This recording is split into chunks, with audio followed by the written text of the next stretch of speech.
deciros, hola, hola, hola, como aquello que se publica en Instagram, hola, hola, what is your name? Seguro que lo hemos visto todos. Bueno, pues vamos a seguir, como decía, en la siguiente mesa de tertulia literaria. El Festival Lloret Negra nos pasa un poco como el Café Noir, que nos gusta siempre pues abrir los horizontes, porque al final la cultura no deja de ser un tejido de todos.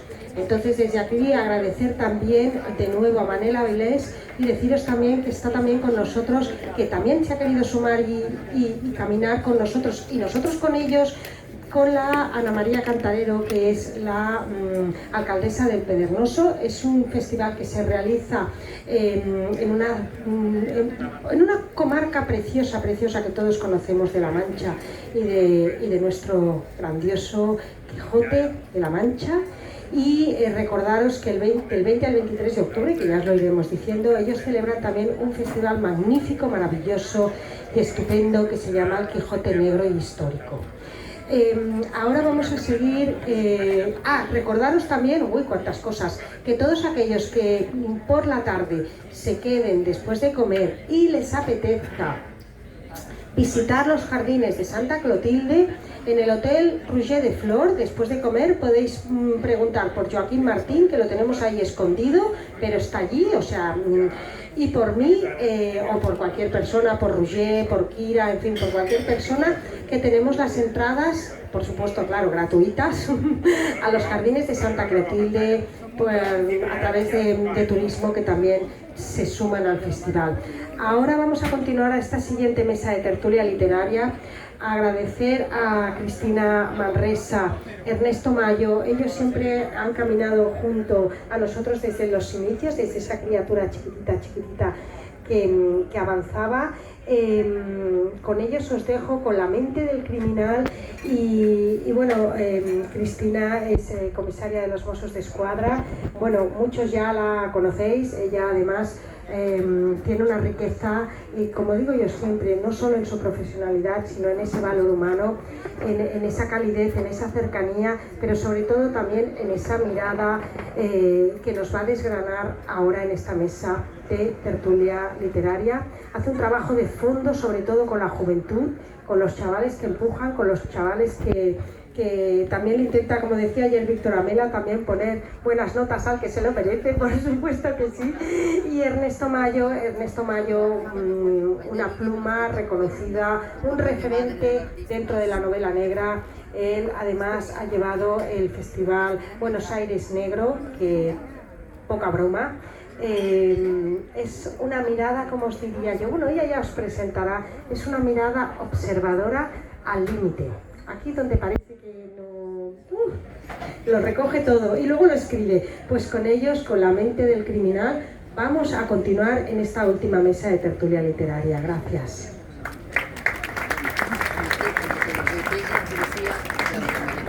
Exageraciones de Angelique.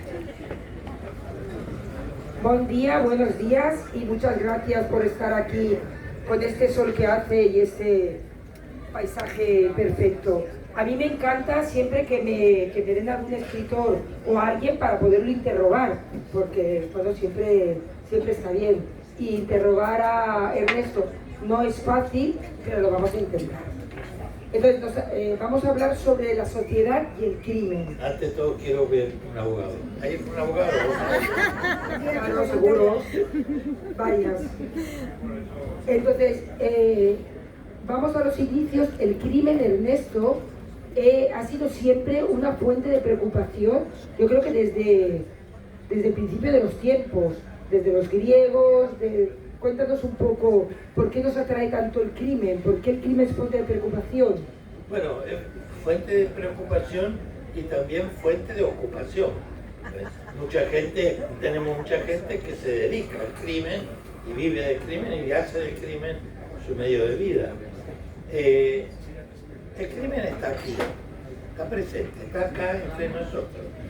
Todos vosotros, a mí no me engañáis, sois criminales, aunque sea en potencia. Pero ya vosotros, ya lo sé, habéis matado ya, Y en su cabecita, aquel hijo de puta que nos puso una zancadilla, o nos estafó, o nos hizo un daño, a ese lo hemos matado, acá en la cabeza. No lo hemos llevado a cabo porque las circunstancias no lo han permitido.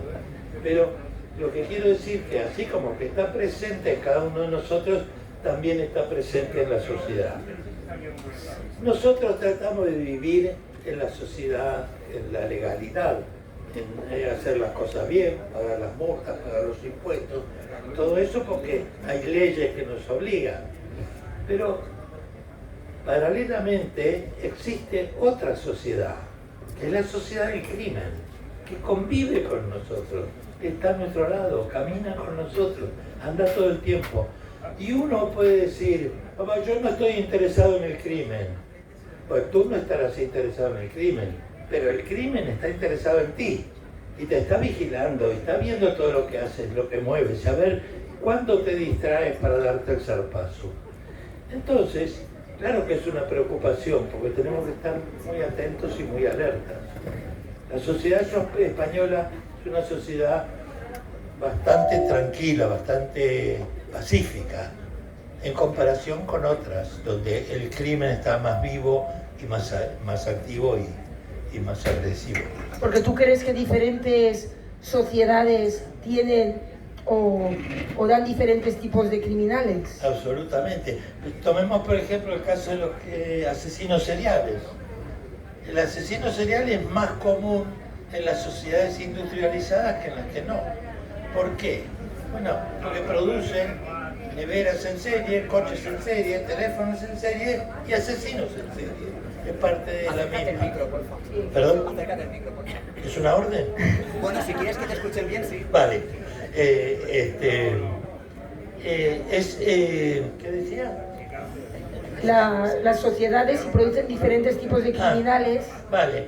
Entonces, por ejemplo, hay una cuestión que está demostrado mundialmente, y es que las sociedades que... ¿Está bien así? Está perfecto. Vale, gracias. Las sociedades que la gente tiene mayor tiempo de asistencia a la educación formal y mejores ingresos, tienen menos homicidios, pero más estafas. Y lo cual es preferible. Yo prefiero que me estafen y no que me den una puñalada.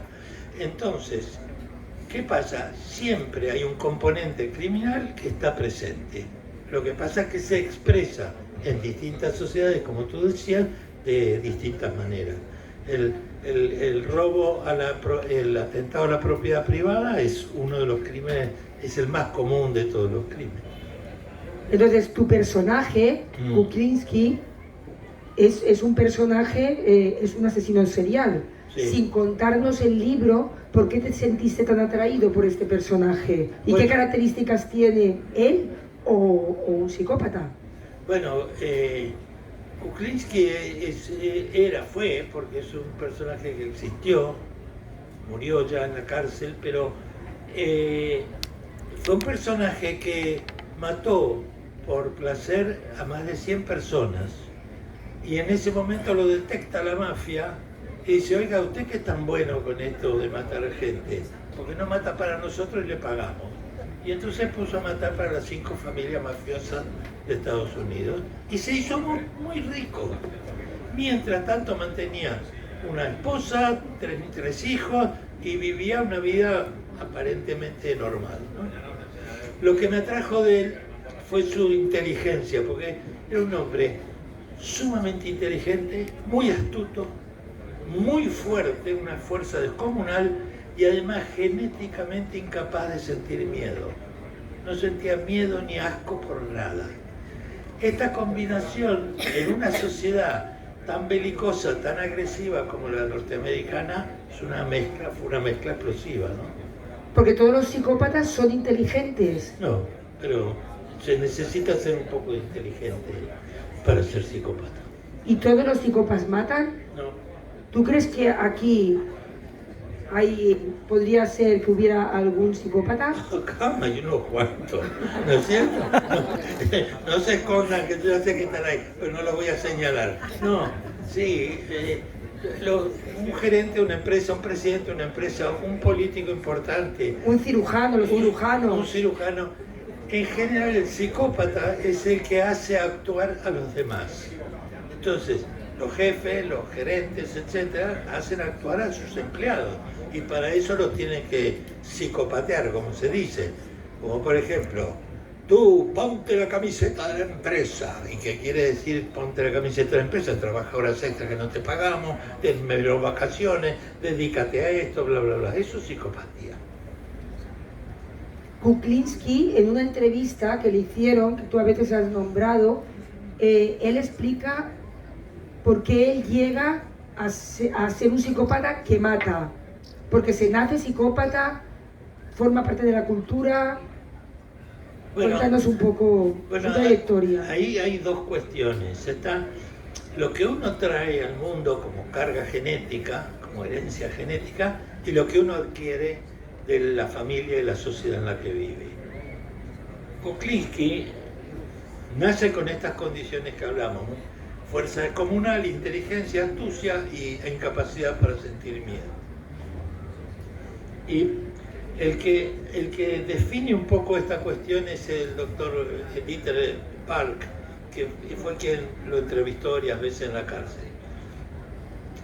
Y él le dijo, Kuklinski dijo, le hizo una entrevista muy larga, muy interesante, que está en internet, la pueden buscar, y Kuklinski le dice a Park, le dice, ¿y usted por qué accedió a esta entrevista? Y Kuklinski le dice, bueno, yo por curiosidad, quería saber por qué soy como soy, porque yo soy diferente a las personas normales, digamos.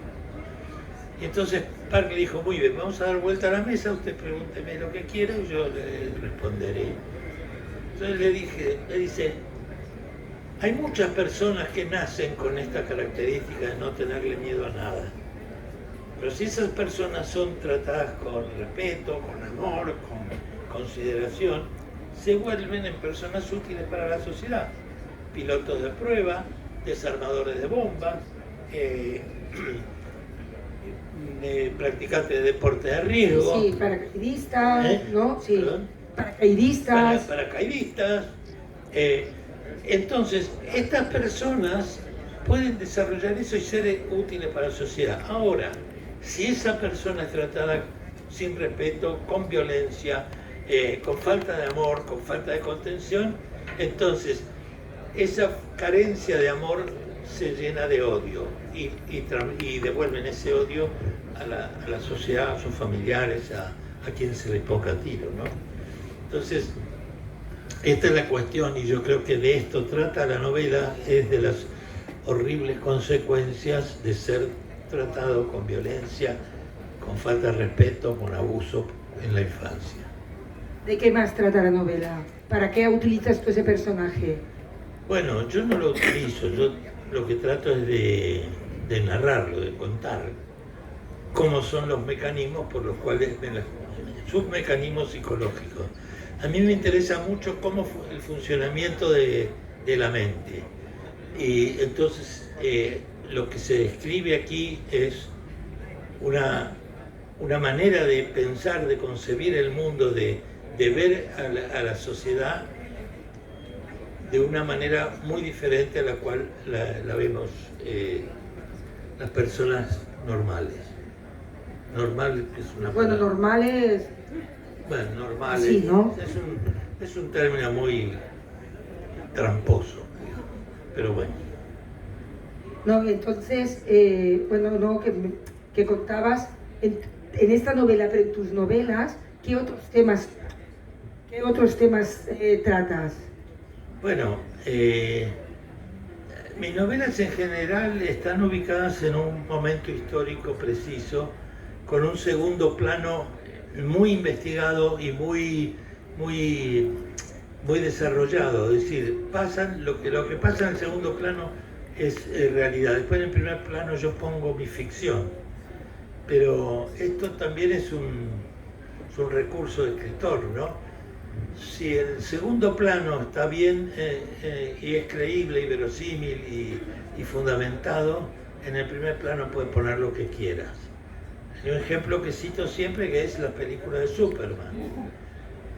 Le empieza la película y nos muestran un paisaje donde es urbano, donde pasa gente que va al trabajo, cruza un vendedor de periódicos, pasa uno en bicicleta repartiendo algo, pasa un ómnibus escolar y de pronto se abre un gran socavón en medio de la calle y el ómnibus escolar queda ahí en precario equilibrio, a punto de caerse en el agujero, y uno de estos hombres comunes que va por la calle, uno de gafas con trajecito y corbata, se mete en una cabina de teléfono, se saca la ropa, saca una capa y ¡bum!, sale volando y coge al ómnibus y lo pone.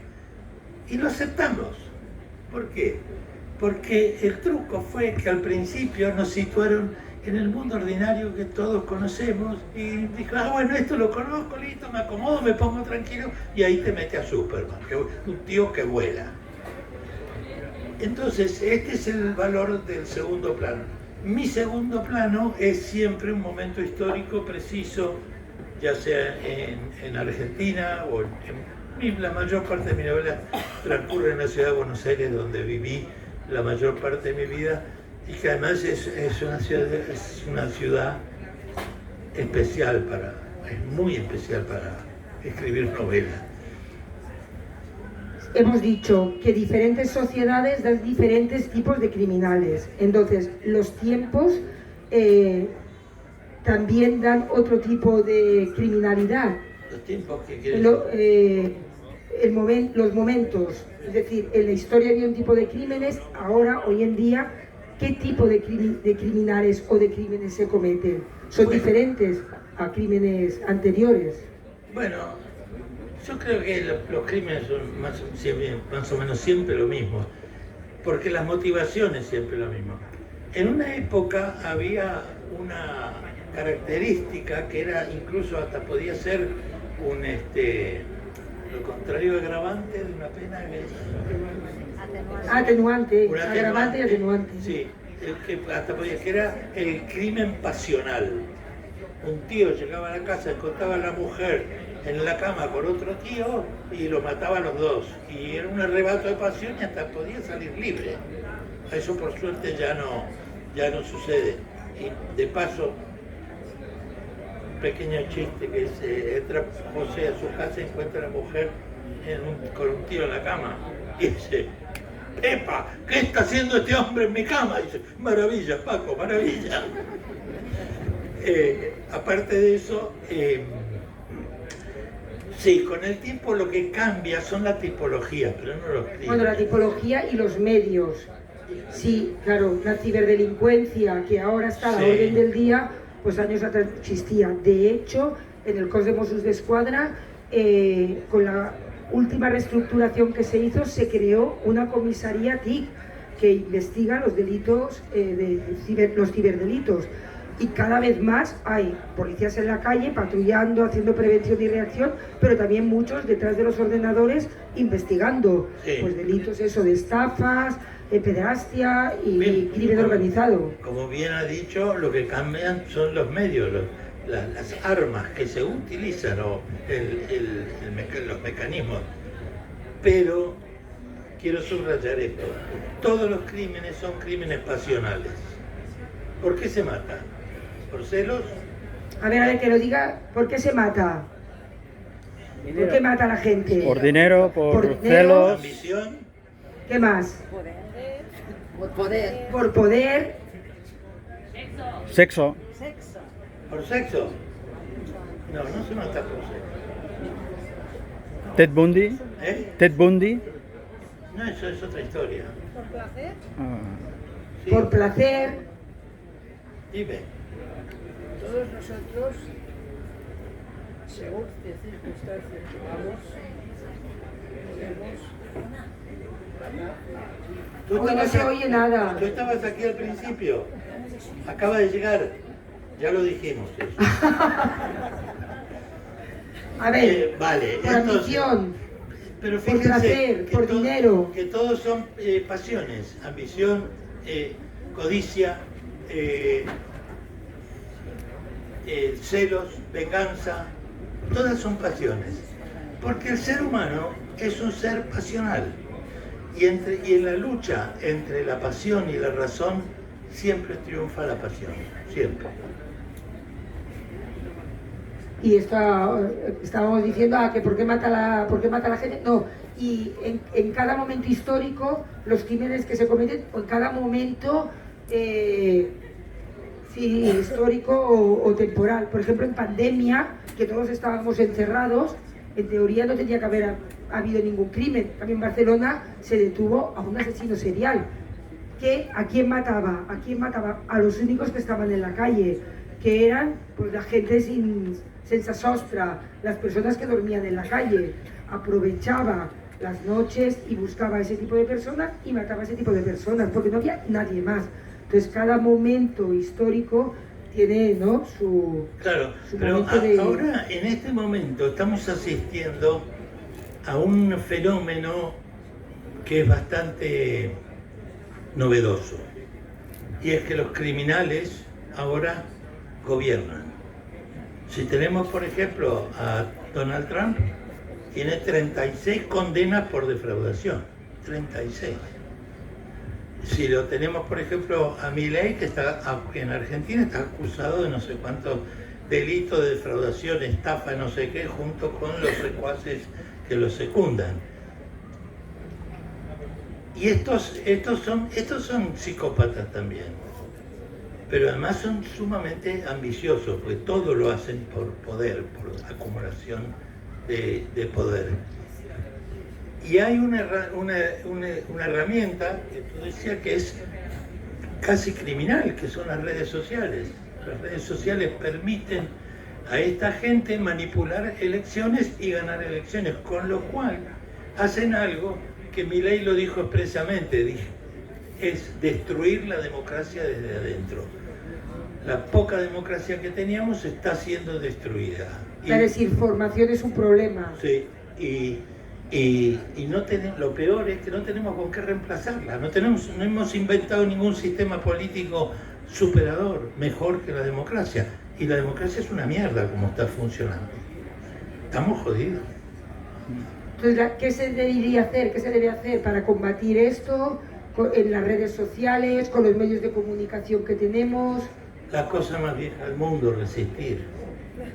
Y educar. Resistir y educar. Con festivales como este, hablando, reflexionando, debatiendo, dialogando. Y esto que está pasando aquí, no dejar que nos invada la vida virtual, lo presencial, este contacto directo entre ustedes y nosotros es invalorable. Esto hay que observarlo. Nos quieren dejar metidos en nuestra casa, cagados de miedo por la pandemia, por la violencia, por el asalto, por no sé qué. Con el miedo nos tienen ahí, a todos ahí, obedeciendo y trabajando.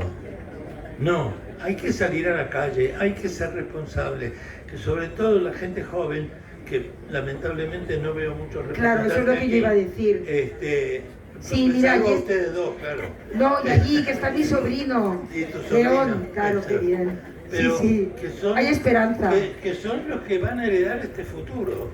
Y lo importante es resistirnos, resistir la masificación, resistir es la palabra. Y ya que estamos en un festival literario, crear belleza.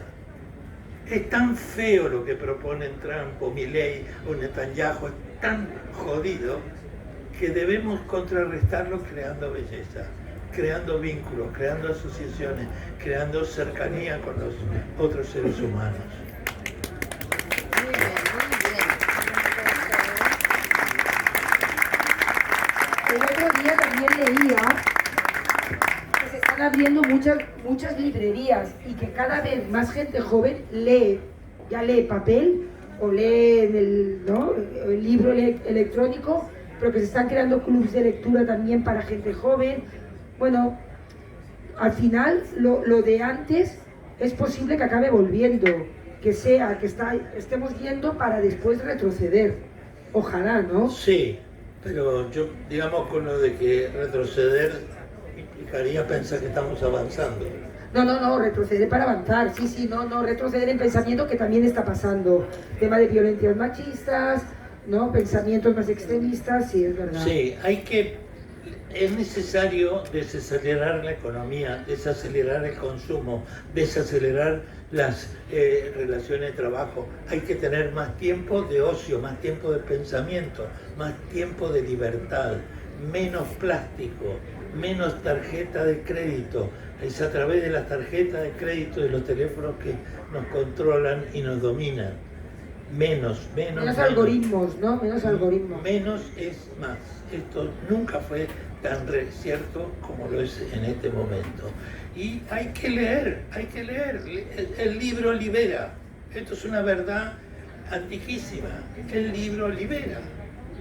Y tenemos que librarnos de nuestros propios prejuicios, de nuestros propios atavismos, revisar nuestras creencias, cambiar. El hombre tiene que cambiar. La globalización, el hecho de que el mundo cada vez esté más conectado, que esté vivo, que haya tanta interacción, perjudica, ¿no? También el crimen organizado se beneficia de eso. Claro, pero además hay otra cuestión. Fíjense que la globalización se aplica a las mercaderías, no a las personas. Las personas no son libres de ir de un lugar a otro como son libres las mercaderías. Pero nosotros, policialmente hablando, sí que la globalización lo que ha producido es que ha hecho aumentar el crimen organizado. Claro, delincuentes que llegan a nuestro país, que delinquen, que se pueden volver a ir en un vuelo low cost, ¿no? Por 40 euros con cualquier compañía low cost, llegan, delinquen y se vuelven, y es muy complicado hacer el seguimiento de ese crimen organizado, porque además sí que existen mecanismos de coordinación, como el CITCO, que han oído hablar, ¿no? El Centro de Inteligencia contra el Terrorismo y el Crimen Organizado, donde las policías periódicamente nos reunimos, nos coordinamos, pero sí que es verdad que a nivel global es muy complicado perseguir delitos que se puedan cometer en nuestro país, pero que los delincuentes sean de otro, porque la legislación es diferente y porque además a nivel judicial hacer el seguimiento de los casos es complicado, bueno, muy complejo y muy largo. Entonces, mientras el procedimiento continúa, ellos continúan delinquiendo. Entonces, verdaderamente la globalización nos ha traído una delincuencia importada que es complicada de combatir. Sí, no. Hola. ¿Murió? Sí, no solamente la globalización como cuestión política, también las herramientas tecnológicas producen eso. Es decir, todo lo que se pone en la sociedad, todo es posible de ser usado de manera legal o de manera ilegal. Todo. Y la tecnología no es diferente. Porque ¿qué es lo que nos ha sucedido como especie? Como especie hemos evolucionado tecnológicamente de una manera increíble. Tenemos instrumentos, herramientas que eran impensables hace 3 años, o 4 o 5. Ni hablar de... Pero nuestros problemas éticos y morales siguen siendo los mismos que tenían los antiguos griegos. O sea, en eso no hemos evolucionado nada. Entonces, ¿qué nos transformamos? En monos con ametralladora. ¿Por qué? Porque evolucionamos tecnológicamente, pero no evolucionamos ni moral ni éticamente. Entonces, la tecnología nos queda grande. Y la tecnología es lo que probablemente vaya a destruir a la raza humana.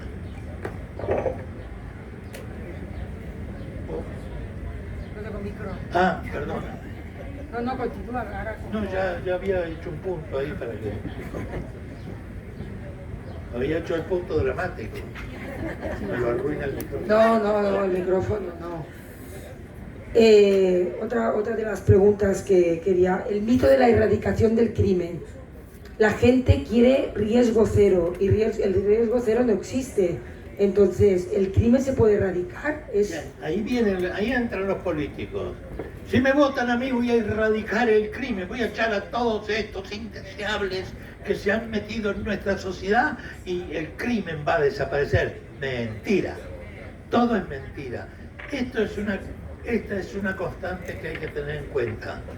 Todo lo que dicen desde el podio de la política es mentira. Hombre, todo, no. Bueno, no. El otro día... No está el alcalde aquí, ¿no? El otro día alguien dijo una verdad, pero creo que murió ya. Bueno, no importa. No, es que nos están vendiendo algo. Todo el tiempo nos están vendiendo algo y nosotros lo compramos o no lo compramos. Somos libres de comprarlo o no. Pero, ¿qué sucede con el crimen? El crimen es funcional a la sociedad. El ejemplo más claro es el de tráfico de drogas. El narcotráfico mueve en el mundo 300.000 millones de dólares por año. Es el Producto Bruto de Brasil. O sea, que el narcotráfico todos los años se mete en Brasil en el bolsillo y con eso puede comprar lo que quiera. Entonces, ¿qué hace el político por excelencia de Estados Unidos? Guerra contra el narcotráfico, fracaso absoluto.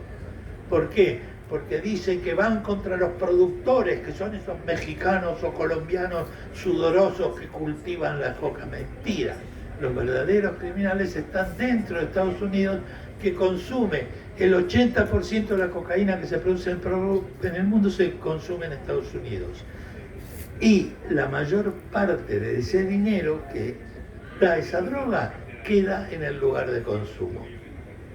Entonces, siempre vemos que el narcotraficante es o el Pablo Escobar, o el Chapo Guzmán, o cualquiera de estos negritos de mierda del sur del Río Grande, que son los peces gordos. Mentira, los peces gordos están en Estados Unidos. No hay narcotraficantes, siempre los narcotraficantes están del Río Grande para el sur, pero del Río Grande para el norte no hay norteamericanos metidos en la droga. De todas maneras, tú hablas de Estados Unidos, pero en Cataluña creo que tenemos un problema también con el narcotráfico.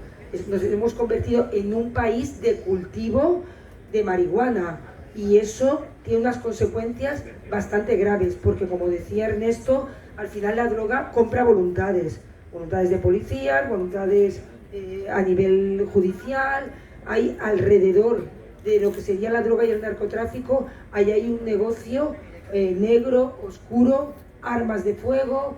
De hecho, si siguen un poco las noticias, en las últimas semanas ha habido varios tiroteos, que todos están relacionados con el tema de drogas. Pero sí que es un problema que nosotros ahora, por ejemplo, la policía lo estamos viendo y que cuesta de legislar. Entonces, en muchas ocasiones y en muchas sociedades siempre vamos detrás. A veces se dice, es que la policía llega siempre después. Bueno, claro, porque el delincuente vive de eso y está constantemente maquinando y creando nuevas maneras de delinquir. Entonces, claro, vamos siempre detrás. Es complicado hacer prevención y sobre todo porque legislativamente cuesta mucho cambiar leyes que vayan en contra de delitos que acaban de suceder. Entonces sí que ahora pensamos que tenemos un problema y que se debe combatir.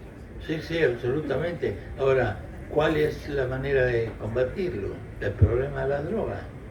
Yo pienso personalmente que hay una sola, que es quitarles el negocio, quitarles el dinero. ¿Y cómo se hace? Legalizando todas las drogas. El que quiera drogarse, pues que se drogue. Si se quiere morir, que se muera. Pero si legaliza todas las drogas, le metes un impuesto y con ese dinero y con la lo controla el Estado y lo regula el Estado. Con ese dinero haces campaña de prevención, campaña de rehabilitación, campaña de educación.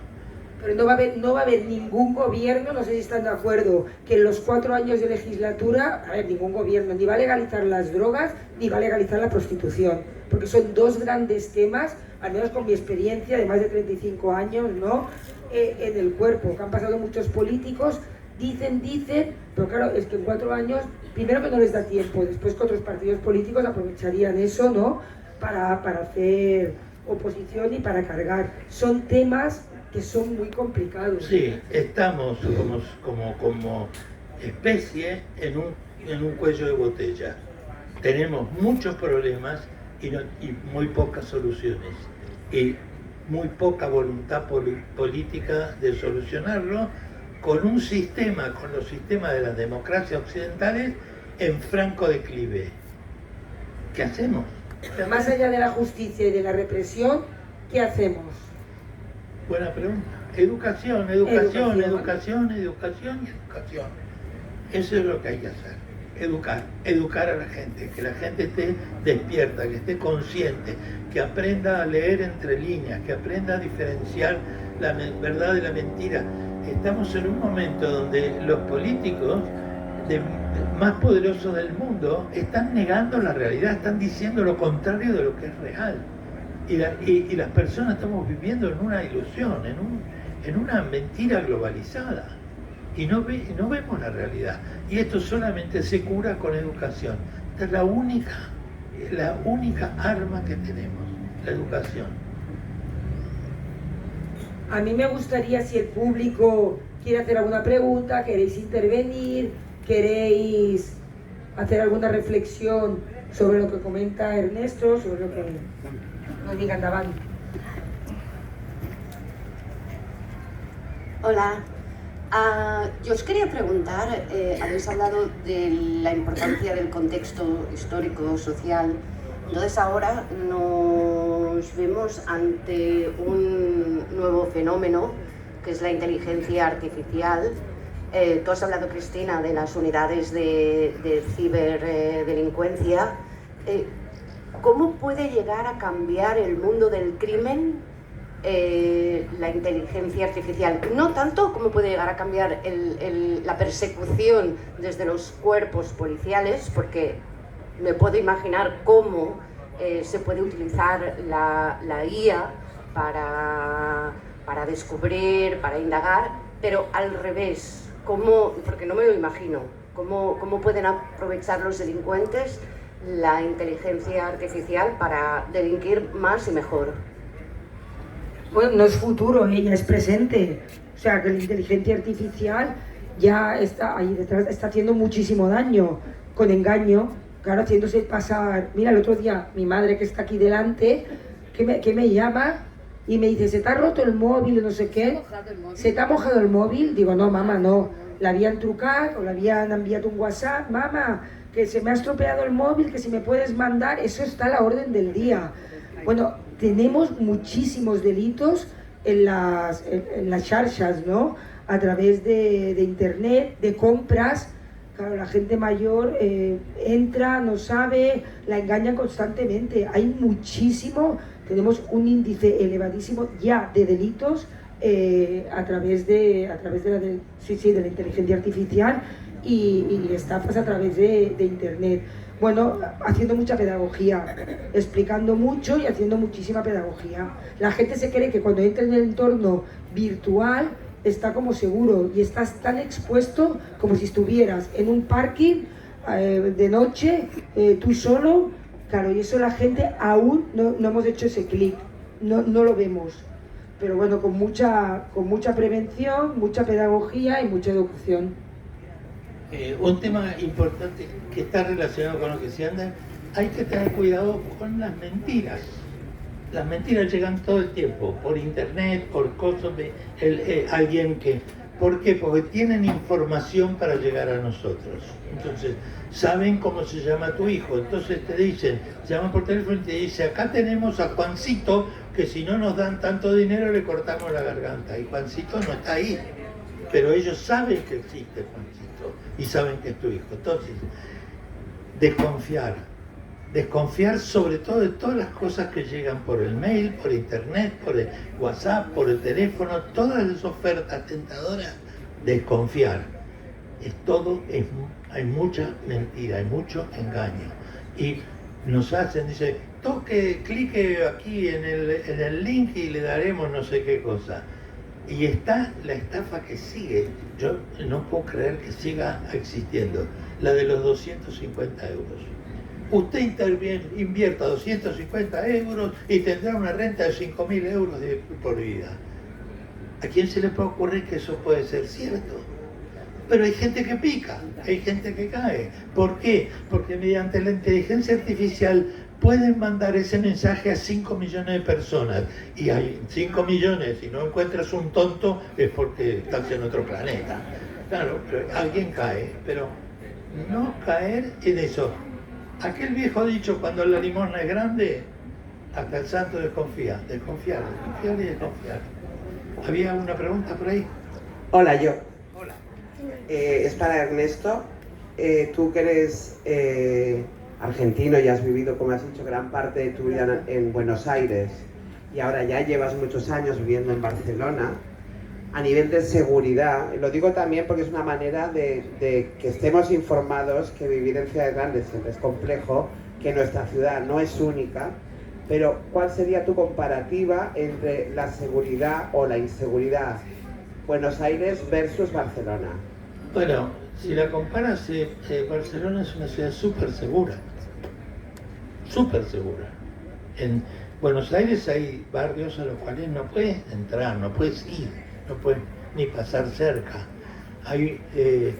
Yo vivía muy cerca, a 500 metros de la Villa 31, en Buenos Aires, fue mi último domicilio, y por la madrugada salían gente de la villa y subía a la ciudad a ver qué podía rapiñar. Venían como la marabunta, como la langosta, y creaban unas situaciones muy, muy especiales. Pero también hay que decir una cosa, el miedo es el arma política por excelencia, y en esto el crimen es funcional a los gobiernos. ¿Por qué? Porque a través del miedo nos controlan. Y esto es muy importante. No hay que permitir que el miedo nos controle, no hay que permitir que el miedo nos recluya en nuestra casa. Te puede pasar algo, puede ser, pero en realidad la posibilidad es bastante remota, mucho más remota en Barcelona que en Buenos Aires, pero sigue siendo remota. Nosotros la policía trabajamos mucho con la percepción de seguridad o de inseguridad. Hay barrios en los que no pasa nada y en cambio la gente tiene mucho miedo, y a veces las estadísticas te dan un índice alto a lo mejor de hurtos o de robos y en cambio la gente se siente segura. Entonces es muy importante esa percepción, ¿no?, de seguridad o de inseguridad. Además, no es lo mismo la percepción que tenemos, por ejemplo, las mujeres, ¿no?, que los hombres de la seguridad. Para nosotras, un callejón estrecho, oscuro, a determinadas horas de la noche, nos da más miedo que a un chico joven. De hecho, en países nórdicos, las políticas de seguridad intervienen también los ciudadanos y ellos diseñan la ciudad por grupos, ¿no?, de colectivos en función de cómo se sienten de seguros o inseguros. Contestando a la pregunta de Blanca, Barcelona es una ciudad muy segura. ¿Pasan cosas? Por supuesto, es que donde hay gente siempre pasan cosas. Pero cuidado con los discursos tremendistas y dramatizadores de que aquí estamos muy mal. Yo a veces que voy a dar clases a otras escuelas de policía, no sé, he estado ahora en Pamplona, o vas a Madrid, o vas por el resto de España. Hostia, ¿cómo estáis en Barcelona, eh? No, en Barcelona no se está inseguro, no se vive inseguro. Pasa que a veces hay campañas, ¿no?, de percepción de inseguridad que hace que el discurso sea, pasan cosas, qué miedo, se magnifica todo. Entonces yo siempre digo, yo creo que vivimos en una ciudad muy segura en general, España es muy segura comparado con países, ¿no?, de Latinoamérica.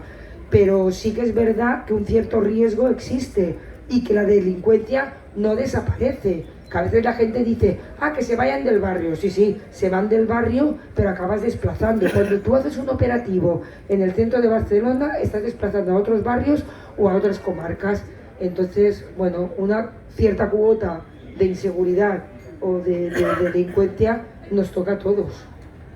Hay otra cosa a considerar también, que es la publicidad de la violencia o de la delincuencia, que también existe. En Buenos Aires sucedió algo que fue muy sintomático de cómo se mueven las cosas a veces. Y es que el periódico Clarín empezó, que es el más grande de la Argentina, empezó a tener una merma en la tirada, en la compra de periódicos. y otro periódico que era Crónica, sensacionalista, con crímenes, etcétera, etcétera, empezó a subir. Y entonces esto preocupó mucho a los de Clarín. Dijo, ¿qué está pasando? Dice, bueno, que estos crímenes parece que atraen a los compradores del periódico. Entonces el director de Clarín dijo, bueno, de ahora en más, todos los días en la primera página una noticia de crimen. Y a mí me llamaban amigos que vivían afuera, me decían, ¿qué está pasando en Argentina? Se están matando entre todos. No, era que el periódico necesitaba vender más periódicos, entonces publicitaba más el crimen. Aquí os acordáis del caso, había un periódico, El Caso, que bueno, que la gente lo compra, que era todo de crímenes, pero terribles, ¿no? Con sang y fecha, y explicaban las cosas más truculentas y tenía mucho éxito. Yo creo que también fue en Estados Unidos, que decidieron hacer un periódico de buenas noticias, pobres, y creo, duró un día, creo una tirada, nadie lo compró, porque a nadie le interesa que la gente sea buena, a la gente le da morbo, ¿no? El hecho de que pasen cosas y cosas truculentas. Luego yo también quiero decir que a veces lo diferente también nos da miedo. Yo que trabajé mucho tiempo, por ejemplo, en el barrio de Sants, claro, barrio de Sants, que siempre había vivido la gente del mismo barrio, gente mayor, a la que llega inmigración y se instala en el barrio con otra cultura y otras costumbres, que no son ni buenas ni malas, diferente, eso a la gente le da sensación de inseguridad, le da miedo que la música esté alta, le da miedo ver al diferente, otro idioma, que a lo mejor gesticulan mucho, que a lo mejor gritan, y a veces se acaba relacionando, ¿no?, personas diferentes, inmigrantes, con inseguridad. Cuidado con eso, porque es un discurso muy perverso, que además la extrema derecha lo utiliza muchísimo. Y allí está levantando la mano Miguel Ángel, sí, que... bueno, ¿dónde? Aquí, luego Miguel Ángel, que me interesa mucho que mi querido fiscal intervenga. Ah, sí, Miguel Ángel, ven para acá, por favor. Ay, sí, por favor, un aplauso para Miguel Ángel. ¡Bravo!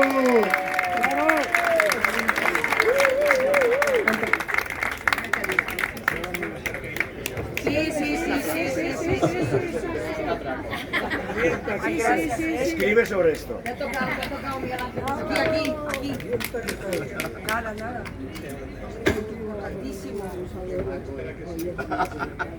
Espera, primero la... Bueno, yo quiero dar la razón a Ernesto en cuanto al tema de tráfico de drogas, que la única solución es la legalización. No se puede poner puertas al campo. Lo que pasa es que hay intereses oscuros y ocultos detrás y economías que se mueven a todos los niveles y entonces es muy difícil tratar este tema. En cuanto a la señorita, la comisaria de los Mossos, los Mossos se quejan mucho de los problemas que está causando la marihuana en Cataluña. La mayoría lo generan foráneos, gente foránea de Europa del Este, que son los que mueven todo este sistema. Entonces sería muy fácil legalizándola y que la marihuana pues entonces no valdría nada, o la cocaína en vez de valer 20.000 euros un kilo, pues valdría 100 euros y entonces se acabaría el tráfico. Lo que pasa es que hay intereses muy oscuros detrás que nadie quiere terminar con ellos, pero a nivel mundial, entonces si quisieran se acabaría, o sea, solamente es eso. Sí, tienes razón, y uno de ellos es mantener el precio alto. No, Miguel Ángel.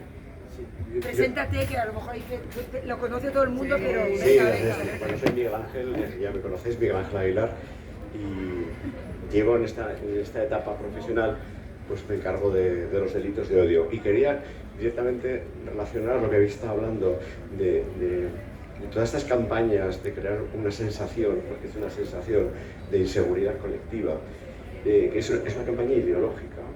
Una campaña ideológica que quieren que vivamos en chales acosados, el contacto con el barrio, con la gente, con la tienda de proximidad. Quieren que además compremos ya ni siquiera en los centros comerciales, sino desde nuestra casa, en la aldea global, a través de determinadas plataformas, y generando una sensación permanente de miedo, de que todas las casas se ocupan, que compremos alarmas, todas estas cosas, y todo asociado además directa e inmediatamente relacionado con discursos de señalar al diferente, ¿no? Y sobre todo aquellos sectores más débiles de la sociedad. Y a mí lo que me preocupa son todos estos discursos, primero que se centran los vulnerables de los vulnerables, que son los niños, niñas y adolescentes no acompañados, por favor no digáis MENA, porque MENA es cosificar, deshumanizar a las personas e inmediatamente sirve para señalarlas. Son niños y niñas que si tienen oportunidades salen para adelante. Mira, cuando yo llegué a Cataluña a principios de los 90, empecé trabajando en un barrio nada fácil, bueno, una localidad que tenía un barrio nada fácil, que era el Prat de Llobregat y San Cosme. Todos los días la gran cantidad de detenidos que teníamos eran andaluces y extremeños, porque estaban en aquella época en las bolsas de pobreza. Y había ciertos discursos, que no voy a poner ahora nombre y apellidos, pero que los que tengan memoria lo sabrán, que decían que los andaluces y los extremeños eran vaos y eran delincuentes. Estábamos asociando en aquella época origen nacional, origen territorial dentro de España, con delincuencia y con poca laboriosidad. Ahora estamos haciendo lo mismo, pero ya no porque con los andaluces y los extremeños, porque afortunadamente esas bolsas de pobreza han desaparecido, y ahora donde están las bolsas de pobreza es precisamente donde están las personas inmigrantes que buscan una oportunidad, que vienen cruzando en patera. Yo nací en Alemania producto de la inmigración de los años 60. Existe el mito aquel de que los que fueron para Alemania fueron todos con contrato. Es otro bulo. Mis padres cruzaron la frontera entre Holanda y Alemania, perseguidos con los perros y cruzando las alambradas, que es lo mismo que están haciendo ahora. Y este discurso absolutamente peligrosísimo de asociar de forma generalizada delincuencia con migración es lo mismo que hacíamos aquí con los andaluces y los extremeños, y lo que se hacía también cuando mis padres cruzaron la frontera, porque cuando llegaron a Alemania no se piensen que aquel era un país de gran bienvenida. También existían mitos, existían también estereotipos y prejuicios. Por eso, a mí sí que me gusta me ha gustado mucho lo que has dicho tú, que hay que crear espacios en los que estemos cerca a los ciudadanos unos de otros, en el que nos toquemos, nos conozcamos, salgamos de nuestras burbujas, porque todos vivimos en burbujas. Acerquémonos al migrante también. Son personas que vienen en busca de una oportunidad y cuando la tienen, de verdad, hacen que este país sea más rico, más diverso, más plural y encima más productivo, ya desde un punto de vista egoísta, ¿no? Es una reflexión que quería hacer. Sí, muy bien. Bueno, es el concepto de comunidad. Esto que está pasando aquí, esto es comunidad. Y tenemos que buscar todas las formas comunitarias de relacionarnos, la mayor cantidad posible, menos vida virtual, más vida comunitaria. Es la proximidad la que nos hace ser hermanos del otro, la que nos hace comprender, entender, saber quién es el otro. El tema de la migración es un tema que es tan viejo como la humanidad. Las fronteras son un invento político. Y el ser humano, la especie humana, cuando las condiciones de vida se ponían jodidas en un lugar, pues ¿qué hacía? Levantaba su tienda, su choza, lo que tuviera, y se iba a otro lugar donde se pudiera vivir mejor. Con esto da por tierra con el tema de la patria. La patria, esa cosa inviolable y no sé qué. Pero alguien dijo algo muy interesante. La patria es la que te da de comer.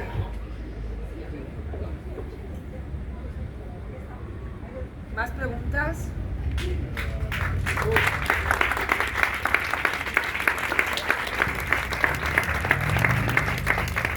El punto dramático un poco de delay, pero sólido.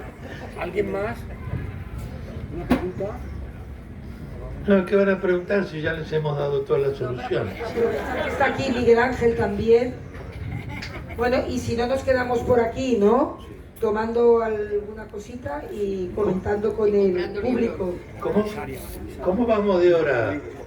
Y comprando libros. Eso, que tengo muchos hijos. Y con vistas al mar. ¿Seguimos? Vale, muy bien. Hay una cosa que es importante y es normal sentir miedo. Mucha gente sale de su casa y no vuelve ese día. Es normal. Pero el miedo se lo enfrenta, el miedo se lo combate de una sola manera, que es enfrentando aquello que nos da temor.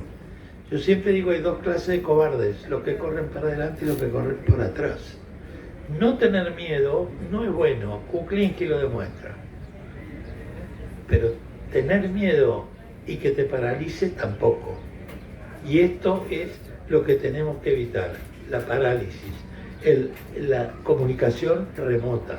El vendedor ya no es un señor que está detrás del mostrador, que lo conoces por su nombre, sabe quiénes son sus hijos y sabe qué mercadería tiene buena y tiene mala.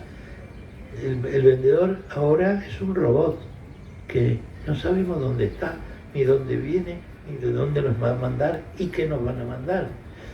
Yo hace pocos días vi un anuncio en internet de unas gafas bifocales que eran, bueno, maravillosas, no sé qué, por un precio irrisorio. Caí como un chorrito. Me mandaron una mierda que no sirve para nada. Me quejé, sí, protesté, sí. ¿Me contestaron? No. Ya está hecho el circuito. Entonces, de esto hay muchas cosas. Yo quisiera un futuro donde no se pudiera comprar nada por internet. Nada. Ahora te ofrecen el supermercado, el Amazon Fresh.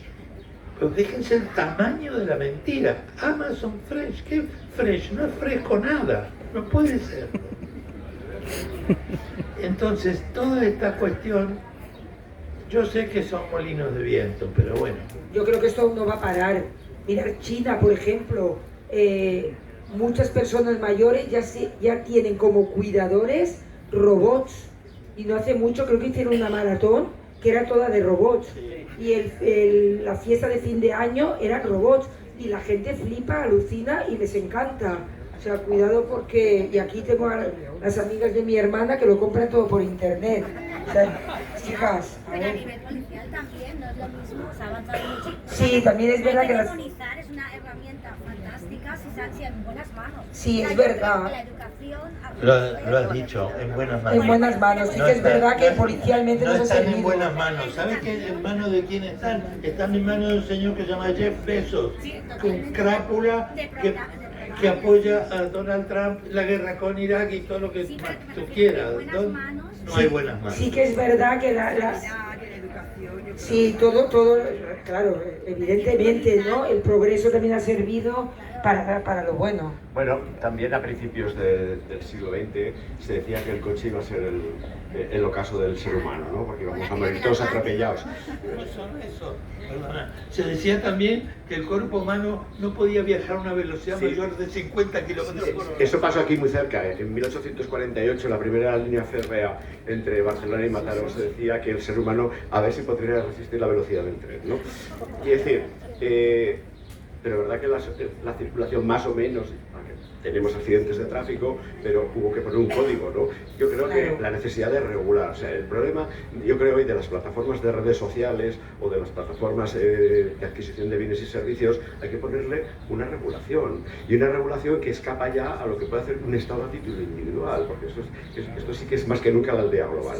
Entonces, yo ahí sí que hago un llamamiento y en lo que podemos hacer, que es los europeos. Yo soy un firme convencido del europeísmo y yo creo que Europa se tiene que unir. Tenemos que estar, somos 27 estados, pero no podemos permitirnos el lujo de ir uno por cada lado. El modelo de convivencia social, de libertades, de derechos que tiene Europa es absolutamente envidiado, por eso nos atacan desde China, desde Rusia, desde Estados Unidos. Tenemos que unirnos los europeos, más Europa y regulación en Europa para proteger eso que nos ha costado tanto, nos ha costado guerras mundiales, nos ha costado holocaustos. Eso lo tenemos que preservar y si no estamos convencidos de esto, acabaremos desapareciendo. Es así de lamentable. Sí, frenar el avance de la ultraderecha en todos lados, en Europa mucho. Sí, espera, te paso. Estamos hablando de las funciones que tienen los robots ahora, que están muy metidos en todo. Precisamente, y de la legislación quería ver para dónde va caminando, porque el día que un robot mate a una persona, ¿a quién se va a perseguir? Sí, por ejemplo, China... Bueno, están ahí, perdón... En el caso de China lo asume el gobierno, pero claro... Están las leyes de Asimov, sí. Pero el asunto es que lo que decía Cristina antes, la legislación viene muy atrás de la tecnología. La tecnología va por el ascensor y la legislación va por la escalera. Entonces el problema es que no tenemos ni organismos, ni la capacidad, ni los medios para regular, como decía Miguel Ángel. Es que tiene que estar regulado. La actividad de Jeff Bezos y Amazon debería estar regulada. Si alguien te estafa por internet vendiéndote algo que no es lo que te entrega, eso debería tener una sanción automática. O sea, para comerciar en internet debería haber ciertos requisitos de control, pero que no los hay en este mundo. Pero es un problema. De momento, hoy por hoy, las máquinas no piensan. Cuando las máquinas piensan, habrá que pensar que se legisla, ¿no? Detrás de una máquina siempre hay un ser humano que programa la máquina y siempre hay un responsable de esos algoritmos. El problema que tenemos es que hoy, cuando tenemos un delito que está cometido por medio de la inteligencia artificial o de otras herramientas tecnológicas, muchas veces quien ha diseñado esto o quien está cometiendo el delito no está aquí. No se sabe ni dónde, porque muchas veces, sobre todo, por ejemplo, el tema de los discursos de odio, con las granjas de bots y todo esto, es muy difícil saber quién está detrás, y para eso necesitas instrumentos de cooperación internacional. Y no existen los instrumentos de cooperación internacional, sobre todo en aquellos países donde se están generando este tipo de delitos que quieren permanecer al margen de toda la regulación. Porque ahí tenemos un problema de primer orden. Pasa igual que con los delitos económicos. ¿Por qué se van a paraísos fiscales a crear sociedades pantalla y depositar allí sus... Porque es imposible colaborar con esos países, porque los países están al margen de todo el sistema de cooperación internacional. Es un gran desafío que tenemos y que va a ir, ineludiblemente va a ir a más. Sí, Miguel, yo voy a discrepar contigo que las máquinas no piensan. Ya están pensando, sí, ya están pensando. Lo que han creado, y esto hay el que se llama el padre de la inteligencia artificial, se llama Gregory Hinton, premio Nobel. Búsquenlo en internet y vean lo que él dice. Él lo que dice, nosotros lo que creamos es el algoritmo de aprendizaje. Le enseñamos a la máquina a aprender, pero luego la máquina toma decisiones autónomas que están fuera del control de quien lo crea. No hay más un señor atrás programando. No está más. Ahora se programan solas, se programan entre ellas. Y Hinton dice que sabemos tan poco de lo que sucede dentro de estos software como lo que sabemos de lo que sucede, cómo funciona el cerebro. Él está advirtiendo, Hinton está advirtiendo que la inteligencia artificial se va a comportar como los creadores, como sus creadores. Son nuestras hijas y van a copiar no solamente nuestras virtudes, también nuestros defectos, también la criminalidad. Y la inteligencia artificial va a empezar a cometer crímenes por su cuenta. Sí, a eso quería puntualizar. Sí, no hay un programador que directamente le dice a una inteligencia artificial lo que tiene que hacer, sino que lo que le dice es la forma de aprender las cosas. Por eso mismo lo que importa es el dataset, o sea, de dónde aprende las cosas, porque si está libre y aprende las cosas, por ejemplo, de internet libre, lo que aprende son todos los sesgos y todos los errores todos los errores, ahora sí, todos los errores que comete el ser humano. Entonces, piensa de la forma de una forma media, porque lo que hace es el promedio de lo que piensa el dataset que le han puesto, y de ahí salen las respuestas racistas, los errores, incita al suicidio, ese tipo de cosas. ¿A quién se culpa por eso? Porque el programador, su intención no era esa, evidentemente, sino que el dataset es la que la llevó a eso. Hay una cuestión que es que la inteligencia, Rudyard Kipling dijo, las máquinas son hijas de nuestro cerebro, advirtiendo de los peligros en la sociedad industrial. Y las máquinas, la inteligencia artificial, va a copiar nuestros defectos, los va a copiar porque están por ahí dando vueltas. Y mucho mejor que la... Y lo van a hacer mejor y más eficientemente. Estamos en un momento, la verdad, muy peligroso. Para mí el problema no es jurídicamente, estoy hablando desde la perspectiva del derecho de la responsabilidad, ¿no? Porque es cierto que puede haber un programador y que luego lo que programe los resultados puedan escapar a su vida, pero siempre tiene que haber, y si no está, siempre va a haber un responsable de que eso se siga produciendo y de no cortarlo, ¿no? Por tanto, en el derecho penal tenemos lo que existe la comisión por omisión, es decir, os voy a poner un ejemplo que se hizo en Francia, ¿no? En Francia hay una condena del Tribunal Europeo de Derechos Humanos que confirma una condena de los tribunales franceses en que era un político que tenía un perfil de Facebook y tenía un canal donde se decían auténticas barbaridades contra la población migrante. Él no publicaba nada, pero él tiene la posición de garante de evitar que se esté produciendo eso en su canal y de eliminar esos comentarios. Y los tribunales franceses condenaron por discurso de odio a este señor en comisión por omisión. Y el Tribunal Europeo de Derechos Humanos confirmó esta sentencia. Y él no había publicado nada, pero consentía que esto ocurriera. Por tanto, habrá que exigir a estas grandes empresas, o a estas grandes plataformas, o a estos grandes programadores, que lo que está generando la máquina como consecuencia del diseño inicial que hicieron, no le pongan freno. Ellos sí que pueden poner frenos a esto, ¿no? Y ahí es donde está, yo creo, el secreto de la regulación, al menos que se pueda hacer en la Unión Europea. Yo por eso hablo de europeísmo y europeísmo regulador en este tipo de materias, si no se nos comerá. El Hinton dice que está fuera de control, que no se puede controlar.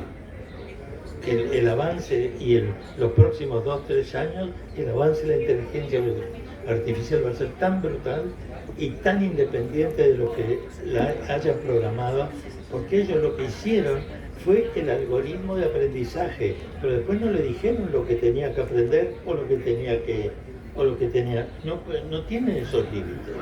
Yo no soy informático, pero yo creo que todo lo que se puede programar se puede contraprogramar. Es que no. Y la contraprogramación tiene que tener su fundamento en la ley. Aquí es donde la inteligencia artificial es distinta, porque le estamos enseñando a pensar, pero no controlamos lo que piensa. Y lo que asusta más van a ser... No se oye. Yo creo como es la regulación. Ahora estamos en un primer estadio. Lo que asusta más son las inteligencias artificiales de segunda generación. Son las diseñadas por inteligencia artificial. Entonces ahí el humano ni siquiera participa en la creación ni del algoritmo, ni del dataset que utilizan para entrenarla. O sea que lo que se estima es que de acá a unos años no vamos ni a entender cómo funcionan y ni siquiera vamos a saber cómo llegan a pensar lo que piensan, porque ya lo que yo creo que también están pensando, en este momento están pensando. Entonces, esas de segunda, y ni hablemos de tercera generación, van a ser inteligencia artificial que ni participamos en la creación y no vamos a comprender. Yo creo que ese es un tema súper interesante, ahora que veo ahí a la comisaria del Lloret Negra, para próximas ediciones, próximas mesas, hablar del crimen y la IA y bueno, fue lo que pasó en una primera escaramuza, que cuando crearon estas dos inteligencias artificiales en Google y se empezaron a comunicar primero en un lenguaje normal y luego empezaron a cambiar el lenguaje de comunicación hasta que llegaron a algo que no entendían los mismos científicos y las tuvieron que desenchufar. Desconectaron, porque dijeron, ¿hasta dónde llega esto? Yo creo que sí, que de cara a otras ediciones poder hablar de IA es súper interesante. Pues yo recojo vuestra propuesta porque me parece además una conversación que no nos da para una mesa, no nos da para una semana o más. Agradeceros de verdad por habernos acompañado, es siempre un placer enorme teneros. Ya sabéis que bueno, el poder disfrutar de vosotros es bueno, alucinante. Quería comentaros que después de esta mesa de tertulia literaria, os diré una cosa. Hace un momentito me decían, ostras, cuánto trabajo para levantar el festival, cuántas horas, cuánta dedicación de todos los que trabajamos detrás. Pero merece la pena. El resultado es una satisfacción tan grande, tan infinita y tan maravillosa, que estos casi, ¿cómo podríamos decir?, casi 3 días intensos a mí por lo menos, y creo que compartís conmigo lo que os voy a decir, nos ha enseñado a mirar mejor, a sentir, nos ha enseñado a aprender, nos ha enseñado a olvidarnos de las prisas, del estrés, de dejarnos con el Mediterráneo. Nos ha enseñado incluso a olvidarnos hasta del móvil, oh Dios mío, de las tecnologías, porque estos pequeños encuentros lo que nos hacen es realmente seguir conservando la vida, lo que nos hace sentir. Y en estos días un solo corazón ha palpitado por la cultura, por la literatura, que es realmente el poder de libertad más grande que tenemos. Hemos sabido reflexionar, hemos sabido compartir historias más allá de cada uno de nuestras ideologías, de nuestros pensamientos, de nuestras historias.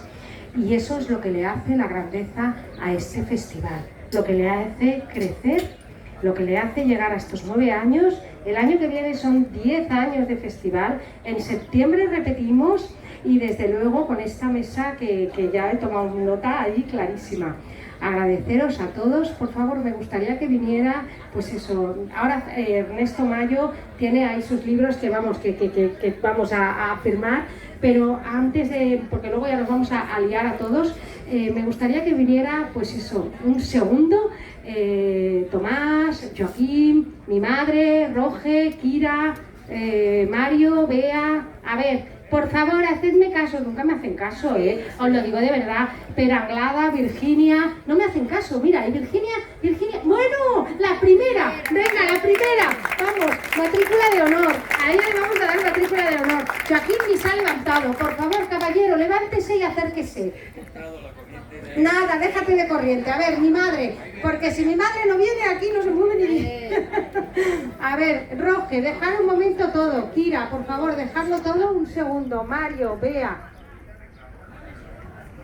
Me falta un puntal también súper importante, que es Miquel Humbert, Rafa Dios. Luis se ha ido, que tenía ha tenido que ir a ver a su... ¿Dónde está el Miquel? Deja y seguimos. La Montse Ríos, ¿dónde está la Montse Ríos? Y el Gustavo, ¿dónde está el Gustavo? Venga, Gustavo, súbete aquí. Bueno, pues hacemos todos un gran equipo, aquí estamos, entre lo que vivimos de la Orden del Laurel Negro, entre lo que hemos vivido todo el fin de semana, y ha sido de verdad maravilloso. Gracias a todos vosotros. Gracias, de verdad. En un momento que a ver ¿dónde Tomás?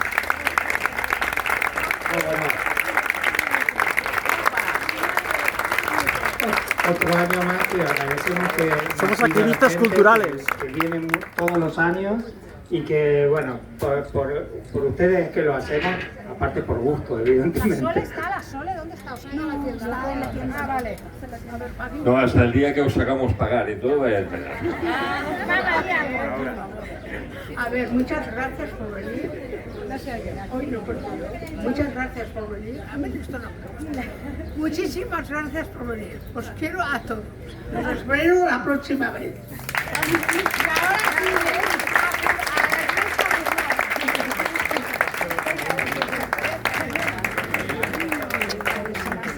ahora sí, Venga, vamos a ver.